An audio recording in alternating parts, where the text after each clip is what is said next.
അപ്പം കൺസൾട്ടേഷൻ വരുന്ന സമയത്ത് നമ്മളായിട്ട് ചെയ്യുന്ന പോലെ ടെസ്റ്റുകളും കാര്യങ്ങളൊക്കെ ഉണ്ടോ? അപ്പോൾ യൂഷ്വലി കൺസൾട്ടിങ് ടൈമിൽ ടെസ്റ്റുകൾ ഇപ്പോൾ വീഡിയോ കൺസൾട്ടേഷനൊക്കെ ഉള്ളവരാണെങ്കിൽ നേരത്തെ തന്നെ ടെസ്റ്റുകൾ കൊടുക്കും. ഓക്കെ. അപ്പോൾ ഫിസിക്കൽ കൺസൾട്ടേഷൻ വരുമ്പോഴേക്കും നമുക്ക് അതിൻ്റെ റിപ്പോർട്ട് ഉണ്ട്. അപ്പോൾ ഒരു ബേസിക് വർക്ക് ഇപ്പോൾ നമുക്കിപ്പോൾ അൺഡിറ്റക്റ്റഡ് ആയിട്ടുള്ള ഷുഗർ കൂടുതലോ പ്ലേറ്റ്ലെറ്റ് കുറവോ ബ്ലീഡിങ് ഡിസോർഡേഴ്സോ അങ്ങനെയൊന്നും ഇല്ലെന്നുള്ളത് ഉറപ്പ് വരുത്താനായിട്ട്, അപ്പോൾ നമ്മൾ പേഷ്യൻ്റ് ഇതിന് മെഡിക്കലി ഫിറ്റാണെന്ന് ഉറപ്പ് വരുത്താനായിട്ടുള്ള ബ്ലഡ് ടെസ്റ്റും കാര്യങ്ങളും ഒക്കെ ഉണ്ടാവും ചെയ്യാനായിട്ട്.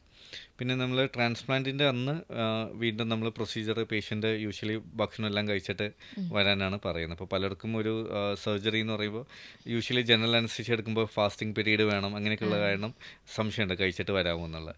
ഇത് ലോക്കൽ അനസ്തീഷ്യയിലാണ് ചെയ്യുന്നത്. അപ്പോൾ നമ്മൾ ഭക്ഷണം എല്ലാം കഴിച്ചിട്ട് വരുന്നത് തന്നെയാണ് എപ്പോഴും നല്ലത്. അത് കഴിഞ്ഞ് നമ്മൾ പ്രൊസീജിയർ യൂഷ്വലി കുറച്ച് ലോങ് പ്രൊസീജിയർ ആയിരിക്കും, 7 to 8 hours ഒക്കെ ഒരു ഡേ ഉണ്ടാവും. ഇത് ഇടയിൽ ബ്രേക്സ് കൊടുത്തിട്ടായിരിക്കും ചെയ്യുന്നത്. അപ്പോൾ ഇടയിൽ വെള്ളം ജ്യൂസ് അങ്ങനെയൊക്കെ കൊടുത്ത് പേഷ്യൻ്റ് ഇടയ്ക്ക് റെസ്റ്റ് റൂം പോകാനായിട്ടും ബ്രേക്സ് എടുത്ത് ചെയ്യുമ്പോൾ പേഷ്യൻ്റ് കുറച്ചും കൂടെ കംഫർട്ടബിൾ ആയിരിക്കും.